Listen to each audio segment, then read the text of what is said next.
ಇನ್ಮೇಲೆ ಕಲ್ಲಂಗಡಿ ಹಣ್ಣು ಅಥವಾ ವಾಟರ್ ಮೆಲನ್ ಸೀಸನ್ ಶುರು ಆಗುತ್ತೆ. ಈ ವಾಟರ್ ಮೆಲನ್ನು ಸೆಕ್ಷುವಲ್ ಫಂಕ್ಷನಲ್ಲಿ, ಅದರಲ್ಲಿ ಎಸ್ಪೆಷಲಿ ಎರೆಕ್ಷನ್ ಪ್ರಾಬ್ಲಮ್ ಇರೋರಿಗೆ, ಸ್ಪರ್ಮ್ ಕೌಂಟ್ ಕಡಿಮೆ ಇರೋರಿಗೆ ಮತ್ತು ವೆಜನಲ್ ಲೂಬ್ರಿಕೇಷನ್ ಕಡಿಮೆ ಇರೋರಿಗೆ, ಅಂದರೆ ಈ ವಾಟರ್ ಮೆಲನ್ ರೆಗ್ಯುಲರಾಗಿ ತೊಗೊಳ್ಳೋದ್ರಿಂದ ಸೆಕ್ಷುವಲ್ ಫಂಕ್ಷನ್ಗೆ ಹೆಲ್ಪ್ ಮಾಡುತ್ತೆ, ಬ್ಲಡ್ ಫ್ಲೋ ಜಾಸ್ತಿ ಮಾಡುತ್ತೆ. ಇದರಲ್ಲಿ ಸಿಟ್ರಿಲಿನ್ ಅನ್ನೋ ಒಂದು ಕೆಮಿಕಲ್ ಕಾನ್ಸ್ಟಿಟ್ಯೂಯೆಂಟ್ ಇರುತ್ತೆ. ಅದು ಆರ್ಜಿನಿನ್ ಆಗಿ ಕನ್ವರ್ಟ್ ಆಗಿ ಅದು ಪೆನ್ನಿಸ್ ಮಸಲನ್ನು ರಿಲ್ಯಾಕ್ಸ್ ಮಾಡುತ್ತೆ.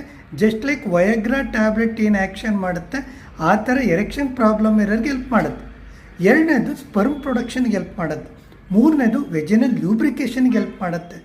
ಲೈಕೋಪಿನ್ ಅನ್ನೋ ಕಂಟೆಂಟು ಆ್ಯಂಟಿ ಆಕ್ಸಿಡೆಂಟ್ ಇರುತ್ತೆ, ಇದು ಸ್ಪರ್ಮ್ ಪ್ರೊಡಕ್ಷನ್ಗೆ ಹೆಲ್ಪ್ ಮಾಡುತ್ತೆ.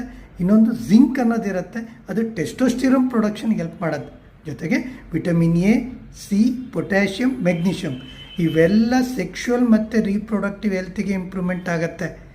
ಈ ಸೀಸನ್ನಲ್ಲಿ ರೆಗ್ಯುಲರ್ ತೊಗೊಳೋದ್ರಿಂದ ಸೆಕ್ಷುವಲ್ ಹೆಲ್ತಿಗೆ ಬೆನಿಫಿಟ್ ಇದೆ.